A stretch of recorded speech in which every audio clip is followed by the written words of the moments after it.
Vous connaissez la maxime, entre boire et conduire, il faut choisir. Et ce soir, on va vous le prouver dans Tout s'explique. Qu'est-ce que l'alcool? Fait-il grossir? Quelle différence avec l'alcool contenu dans les parfums? Un expert répond à vos questions. L'alcool n'est pas bon pour la santé, oui, mais pourquoi? Comment agit-il sur notre organisme?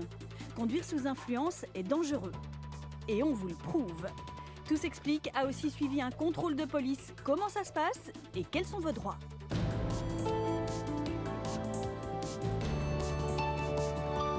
Bonsoir à vous et bienvenue à Nivelles. Nous sommes sur le circuit de la Peugeot Driving Academy pour cette émission en collaboration avec l'IBSR. Et vous connaissez son porte-parole, c'est Benoît Godard.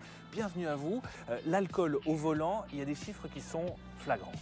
Oui, malheureusement, les chiffres sont impressionnants. L'alcool au volant, c'est 5400 accidents corporels chaque année. Ça veut dire que tous les jours, plus ou moins 15 accidents sont dus à un conducteur ayant trop bu. Donc ça reste un gros problème sur nos routes. Alors ça reste des chiffres assez théoriques, mais c'est vrai que quand on a bu un petit verre, on a toujours l'impression de maîtriser son volant. On va vous prouver le contraire ce soir avec des cobayes, avec un docteur aussi, parce que ce sont des expériences qui seront faites sous contrôle médical. Le docteur Beer est avec nous et puis nous avons Alain et Camille. Nous allons tester leurs réactions avant et après l'alcool. On va commencer par des tests de conduite quand vous êtes à jeun. Alain, le défi, réaliser des tours de circuit et éviter les jets d'eau. Allez, bonne chance.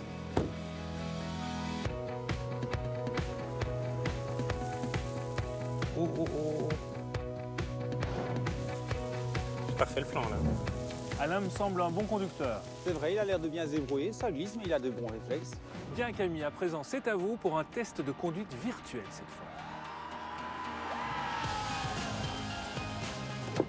Madame, vous avez fait une bonne analyse de la situation. Vous avez bien dit qu'il y a un danger là-bas. Et en réagissant très rapidement, vous évitez ici l'accident. Votre temps de réaction, il est entre une demi-seconde et une seconde. Bravo Camille, je suis fier de vous. Vous n'avez écrasé personne, parfait. Nous allons à présent réaliser les mêmes défis, même chose pour Alain, quand vous serez sous influence. Tout ça sous contrôle médical, toujours. Alors cet alcool que vous allez boire, c'est quoi exactement? Quelles sont les questions que vous vous posez à ce sujet? Eh bien, voici les réponses. Quand on parle d'alcool, c'est vrai, forcément, on a plein de questions qui nous viennent à l'esprit. Alors nous avons posé notre caméra dans ce bar et nous vous avons laissé le micro. L'alcool, j'en bois de temps en temps, mais finalement, de quoi est-ce composé? Alors l'alcool, c'est une molécule que l'on appelle l'éthanol, qui est composée de 2 atomes de carbone, de 3 atomes d'hydrogène plus 2 autres, et d'une fonction OH, oxygène, hydrogène. C2, H5OH. Cette fonction OH est ce qui définit un alcool. Alors l'alcool, c'est un liquide transparent, incolore, qui au contraire de ce que l'on peut croire, n'a en fait absolument aucune odeur. Bon, maintenant qu'on sait ce que c'est, autre question. Whisky, vin, bière, je me demande comment on obtient l'alcool. L'alcool que l'on boit est essentiellement obtenu par fermentation. Donc ce que l'on va faire, on va prendre des céréales, par exemple du blé, de l'orge, et on va traiter ces céréales avec une levure. Ces céréales contiennent de l'amidon. L'amidon est constitué de sucre, et donc les levures vont en fait manger le sucre. Elles vont alors le transformer en CO2 et en alcool. On laisse reposer le mélange. Et donc après quelques jours, on obtient ce genre de fermentation. Donc là maintenant, nous avons environ 12% en alcool. Et si on veut avoir de la bière et du vin, eh bien on peut commencer à le mettre soit en bouteille, soit en tonneau. Pour avoir un alcool plus fort, comme le cognac ou le whisky, on va distiller le mélange. On va chauffer le liquide. L'alcool bout à 78 degrés, donc plus rapidement que l'eau. C'est alors l'alcool qui va s'évaporer en premier. Les vapeurs d'alcool vont remplir graduellement le réservoir, vont monter à l'intérieur de ce tube. Et les vapeurs d'alcool vont ensuite être refroidies et l'alcool va tomber à l'intérieur de ce récipient. Voilà donc de l'alcool pur. Bon, retrouvons notre bar et son ambiance festive pour une autre question. Quand j'ai vraiment soif, je bois une bière, mais est-ce que ça me désaltère vraiment? Alors normalement, non. L'alcool a l'effet opposé à cela. Donc, lorsque l'on boit une bière, par exemple, eh bien, la bière est diurétique. Et l'alcool qui se trouve dans la bière va inhiber une hormone qui contrôle le fonctionnement des reins. On aura donc plus d'eau qui passera dans notre vessie. On sera obligé d'aller plus souvent à la toilette. L'alcool qui désaltère est donc une idée reçue. Quand je vois une bouteille d'alcool, je vois qu'il y a une étiquette avec un pourcentage et je me demande à quoi ça correspond. Alors, le pourcentage qu'on voit sur les bouteilles correspond en fait au volume d'alcool par volume de liquide. Par exemple, dans cette bouteille de bière, il y a environ 5% en volume. Il y a donc 5 ml d'alcool dans 100 ml de boisson. Question suivante. Je me demandais quelle était la différence entre l'alcool qu'on boit et l'alcool qu'on retrouve par exemple dans les parfums. Eh bien, dans les deux cas, c'est de l'éthanol, pareil dans le désinfectant. Alors même si on peut théoriquement boire ces deux produits, je le déconseille formement parce qu'il y a énormément d'autres produits dedans qui sont nocifs pour la santé. Je pense que ça fait grossir, enfin je crois. Eh bien, tout dépend des alcools. L'alcool pur, par exemple, ne contient presque pas de sucre, à l'inverse de la bière ou du vin. La seconde chose, c'est que si vous buvez un verre de vin, par exemple, avec un repas normal, quantité que vous avez l'habitude de manger, vous allez rajouter l'énergie contenue dans l'alcool. Si par contre vous diminuez un peu la quantité d'aliments que vous allez prendre et vous compensez par un verre de vin, vous n'allez bien entendu pas grossir. Enfin, dernière question. Si je cuisine une préparation avec de l'alcool et que ça s'évapore ensuite, est-ce qu'il reste encore de l'alcool dans ma préparation? Alors ça dépendra du type de préparation que vous allez faire. Si vous faites un bon plat mijoté avec un excellent vin rouge que vous allez laisser cuire lentement avec le couvercle posé, eh bien une partie de l'alcool va passer à travers le plat dans les aliments que vous êtes en train de cuire. Si par contre vous faites un plat que vous allez flamber juste avant de servir, eh bien une bonne partie de l'alcool, voire la quasi-totalité de l'alcool, va partir, va brûler. Sur ces bonnes paroles, merci professeur, nous voilà bien plus éclairés. Quoique.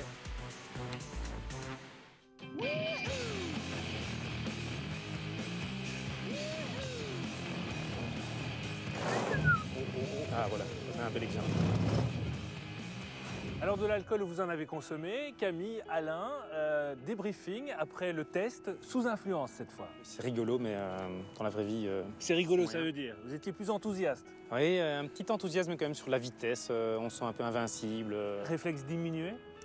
Réflexe diminué, surtout temps de réaction. J'ai vu les murs d'eau plus tard. Je réalisais vraiment, c'était assez flagrant que là où à jeun, j'avais tout le temps de réaliser que le mur d'eau était tantôt à gauche, tantôt à droite. Ici, j'avais vraiment un peu plus la surprise de vite braquer.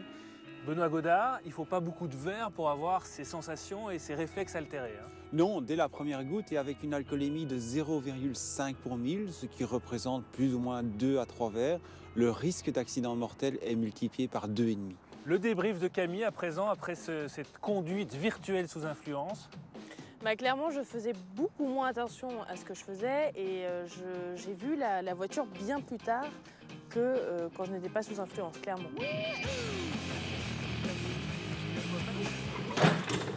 Docteur Beer, qu'est-ce qui s'est passé exactement avec nos cobayes et qu'est-ce qui se passe quand on ingère de l'alcool? Dans le cas présent, le cerveau a fonctionné moins bien, essentiellement parce que l'alcool, dans un premier temps, aura inhibé essentiellement l'effet inhibiteur, ce qui fait qu'on se sent plus libre, plus capable de faire plus de choses. Ça explique l'enthousiasme d'Alain tout à l'heure. Absolument. Dans un second temps, l'alcool aura un effet toxique plus large, avec une inhibition plus importante, qui fera qu'on sera encore moins capable de faire des choses, voire on ira par dormir, voire finir en coma si on boit vraiment de façon très excessive. Mais l'alcool a encore d'autres effets et c'est ce que je vous propose de découvrir tout de suite. L'alcool nous fait parfois faire n'importe quoi. Et dans ces cas-là, on ne s'en rend même pas compte. Perte d'équilibre, la vue qui baisse, manque de réflexe ou pire. Mais que se passe-t-il pour en arriver là ? Peter Starkel est alcoologue. C'est un spécialiste de l'alcool et de ses effets sur l'organisme. Alors forcément, quand il se rend dans une cafétéria d'étudiants, les questions pleuvent. Qu'est-ce qui fait qu'après avoir bu un certain nombre de verres, on a le sentiment d'être saoul, de ne plus pouvoir contrôler tout à fait ses mouvements, de ne plus être tout à fait capable de bouger, d'avoir des réflexes? En fait, les cellules du cerveau communiquent entre elles par des prolongations. À l'extrémité de ces prolongations circulent des navettes. Et ces navettes, les voici. Ce sont les neurotransmetteurs. Ils permettent aux neurones de communiquer entre eux, plusieurs milliers de fois par seconde. L'alcool, en rouge, brouille cette communication en laissant le canal ouvert en permanence. Le neurone a donc plus de mal à gérer l'information qui lui parvient. C'est comme sur une autoroute qui est de plus en plus encombrée. Il y a des routes qui sont ouvertes, d'autres routes sont fermées. La circulation ralentit et au niveau du système nerveux, c'est la même chose. Conclusion, avec l'alcool, on est plus lent. Et nos réflexes sont altérés. Ophélie adore sortir, mais elle s'inquiète des effets de la boisson sur son organisme et elle a raison. L'alcool a des effets néfastes et parfois irréversibles sur un cerveau en développement. L'alcool interfère avec une glande annexe du cerveau, l'hypophyse, qui sécrète toute une série d'hormones essentielles au développement correct du corps, à la croissance du corps et à l'acquisition de certains schémas de comportement à l'âge adulte. En grandissant, les jeunes qui ont consommé trop d'alcool auront plus de mal à contrôler leurs émotions et seront, disons, un peu impulsifs. Et après une bonne cuite, il faut parfois du temps, beaucoup de temps pour s'en remettre. Le métabolisme de l'alcool se fait au niveau du foie par des enzymes. Ces enzymes éliminent à peu près 0,10 à 0,15 grammes d'alcool par heure. Par exemple, lors d'une soirée, vous consommez un apéro puis 4 bières. Si votre taux d'alcoolémie atteint 0,9 grammes, il vous faudra 9 heures pour éliminer l'alcool dans votre organisme. Donc si vous quittez la boîte de nuit à minuit, il faut jusqu'à 9 heures du matin avant que l'alcoolémie soit 0 dans le sang. Et rien ne peut accélérer ce processus. L'abus d'alcool peut aussi causer des troubles de la mémoire ou des réactions impulsives que vous pourriez regretter le lendemain matin. Nous voici de retour sur le circuit Nivelles pour d'autres tests sur les effets de l'alcool avec un nouveau cobaye, c'est Benoît. Alors Benoît et Dr Beer, on l'a vu tout à l'heure, l'alcool a un effet sur la conduite et donc sur le cerveau et vous nous proposez justement un test cérébral. De quoi s'agit-il? Ce qu'on va vous demander, c'est de dénommer les couleurs dans lesquelles certains mots sont écrits, la caractéristique de ces mots étant que ce sont des couleurs. Comme la lecture est automatique, vous risquez de vouloir lire ce qui est écrit et ce qu'on vous demande de faire, c'est de ne pas lire, mais de dire de quelle couleur c'est écrit. D'accord. Et de façon très rapide, on joue aussi avec Benoît Godard de l'IBSR, d'un côté, de l'autre, d'un côté, de l'autre. On y va, Benoît. Bleu, rouge, noir, bleu, rouge, jaune. Écoutez, ça a l'air de bien se passer, hein, c'est un sans faute pour l'instant, mais que va-t-il se passer lorsque vous serez sous influence de l'alcool? Eh bien, restez avec nous, c'est ce qu'on va découvrir juste après la pause. Merci de nous rejoindre pour la deuxième partie de ce Tout s'explique sur l'alcool et ses effets indésirables qu'on vous démontre ce soir à travers des tests avec notre cobaye qui nous a rejoint, c'est Benoît. Alors tout à l'heure, il a réalisé un test cérébral, il fallait reconnaître les couleurs dans lesquelles étaient écrits certains mots qui sont des mots qui représentent d'autres couleurs. Il a bu, il est sous influence de l'alcool. Eh bien, nous allons réaliser le même test avec le Dr Beer puisque c'est un test qui se fait sous contrôle médical. Partant, on y va? On y va. C'est parti. Blanc, bleu, jaune, mauve, noir. Ouh là là, ça m'a l'air nettement plus difficile, hein. Benoît, horrible. Débrief avec le docteur. Qu'est-ce qui se passe exactement? Alors en pratique, on lui demande de réaliser une tâche qui n'est pas du tout automatique, qui est la reconnaissance des couleurs, alors qu'il va faire une tâche automatique qui est la lecture. La lecture est devenue quelque chose auquel on ne pense pas, on le fait de façon parfaitement automatique et instinctive, ce qui évidemment sous influence est beaucoup plus compliqué. Alors ça c'est pour les effets immédiats de l'alcool, mais il y a des effets à plus long terme et certains sont catastrophiques. Boire un verre peut parfois donner l'impression de passer une bonne soirée, mais en trop grande quantité et à long terme, la consommation d'alcool peut rapidement devenir un véritable cauchemar. Nous retrouvons le docteur Peter Starkel à l'hôpital Saint-Luc, dans l'unité d'alcoolologie. Grâce à une application, il va nous montrer à quel point l'alcool peut être néfaste pour notre apparence physique. Prenons le visage de Thomas. S'il buvait 10 verres par semaine pendant 10 ans, il se retrouverait transformé. Les joues gonflées, des plaques rouges sur le visage. Il n'a pas bonne mine. Heureusement qu'il boit peu. Mais comment l'alcool peut-il nous défigurer à ce point-là? L'alcool provoque au niveau de la peau de l'inflammation, qui provoque des changements de structure au niveau de la peau, la prolifération des cellules de la peau, et ça change l'aspect global de la peau, donc avec des rougeurs essentiellement. Cet après-midi, le docteur Starkel est en consultation avec un patient pour faire le bilan des dégâts de l'alcool sur son organisme. Et il n'a pas de bonnes nouvelles à lui annoncer.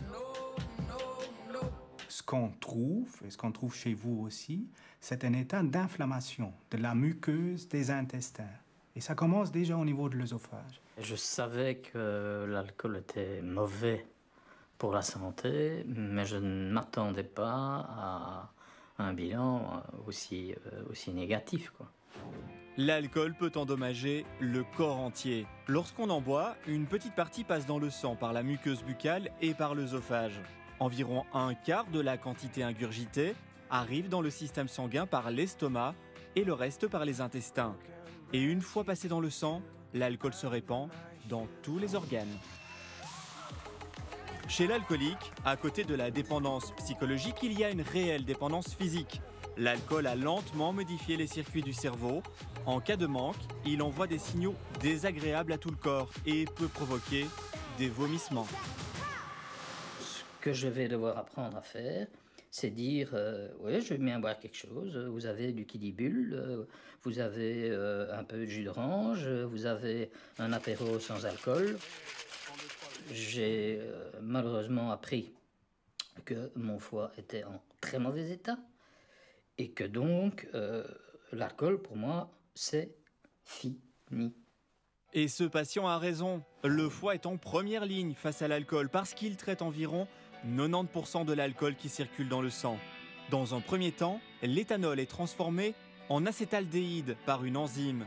Or, l'acétaldéhyde est une substance très toxique qui provoque des dégâts dans l'ensemble de l'organisme. Plus tard, l'alcool devient de l'acétylcoenzyme, une substance qui entraîne une accumulation d'acides gras et peut à nouveau endommager le foie. L'alcool augmente aussi le risque de cancer. Associé au tabac, il multiplie par 100 les chances d'avoir un cancer de l'œsophage. Une bonne raison de boire avec modération pour que l'alcool reste un plaisir en cette période de fête. Voilà qui ne donne pas envie de boire, évidemment. Par contre, nos cobayes, ils sont toujours sous influence, sous contrôle médical, bien entendu. Et pour vous le prouver, eh bien, Benoît Godard, on va passer à la phase alcotest, s'il vous plaît. Résultat. C'est vraiment beaucoup. C'est parti pour Benoît. C'est aussi beaucoup. Hein. Ça correspond à? Ça correspond à plus de 2 fois la limite autorisée. Très bien. On termine avec Alain. Donc là aussi, c'est pratiquement 3 fois plus que la limite autorisée. Donc c'est énorme également.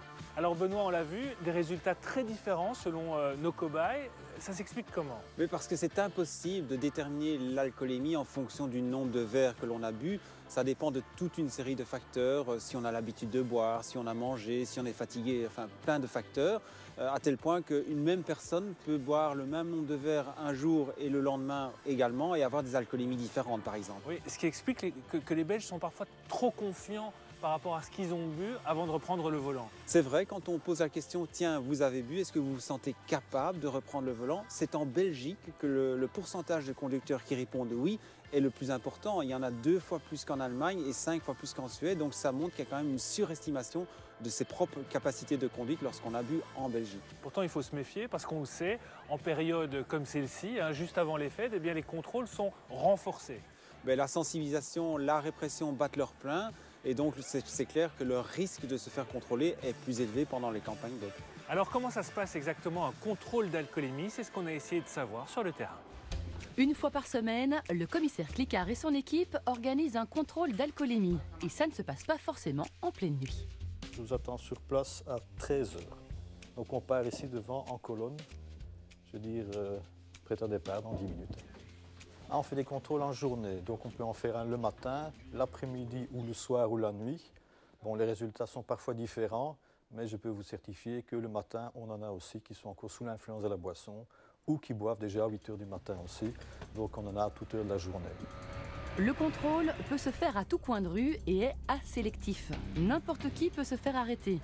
Personnes âgées, jeunes ou femmes avec enfants. C'est le message que la police veut faire passer. Aucun conducteur ne doit penser qu'il peut y échapper.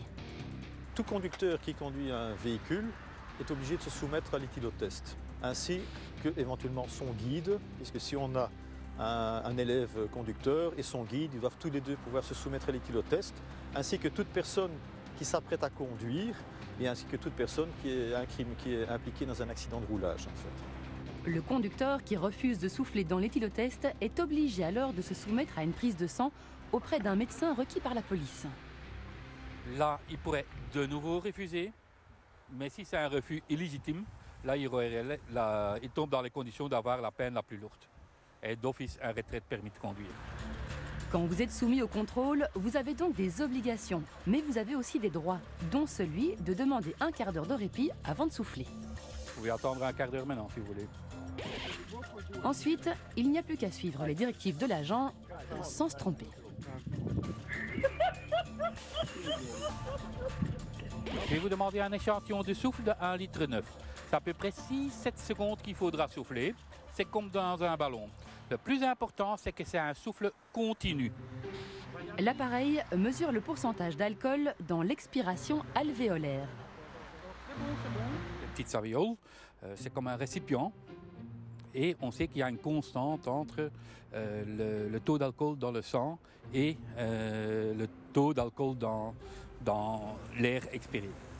Lorsqu'on est contrôlé, on peut se trouver dans 3 catégories. Dans le premier cas, on est dans la position safe, pas de problème.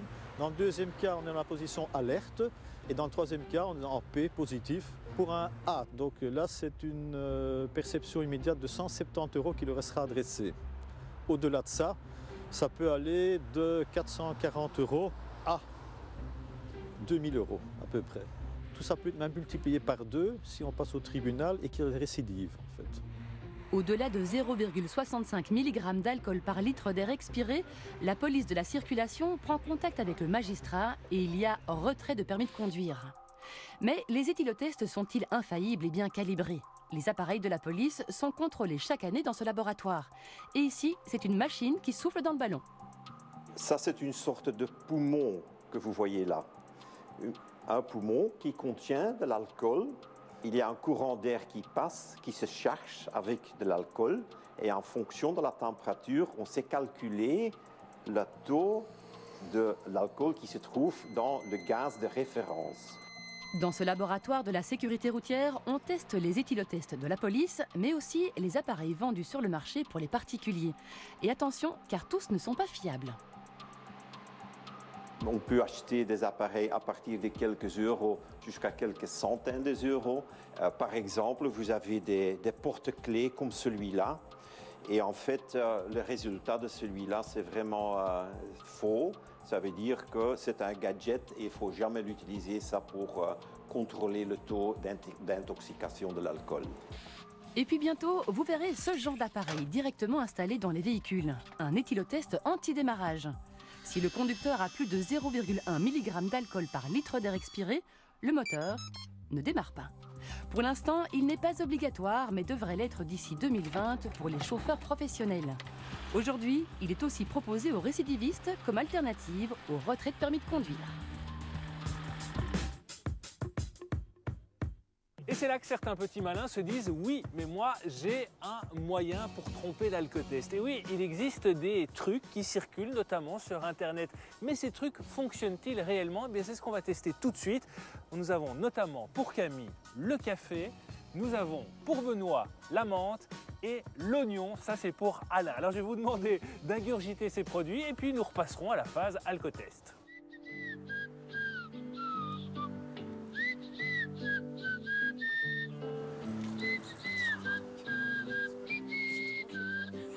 Quelle horreur! Bon, il est courageux Alain, hein. L'oignon, il faut vraiment le vouloir. On va voir si ça fonctionne, ces trucs. Phase alcotest, Benoît Godard. Positif. Toujours positif, oui, ouais. Donc ça n'a rien changé. Le café, ça ne fonctionne pas. La menthe à présent. Ah, le taux d'alcool n'a pratiquement pas bougé non plus. La menthe, c'est pas le bon truc. On teste l'oignon. Si vous êtes courageux, on ne sait jamais. stop. Positif, le même résultat pratiquement que la fois dernière. Eh bien, vous l'avez compris, aucun de ces trucs ne fonctionne. Donc, quoi qu'il arrive, et plus que jamais, boire ou conduire, il faut choisir. Merci à l'IBSR qui a collaboré à cette émission, à Benoît Godard, à notre caution médicale, le docteur Beer, et puis à nos cobayes qui, je vous le rassure, rentreront chez eux sains et saufs. Nous chargerons de les raccompagner. Et puis on compte sur vous la semaine prochaine pour une émission spéciale fête avec des produits 100% belges sur la table du réveillon.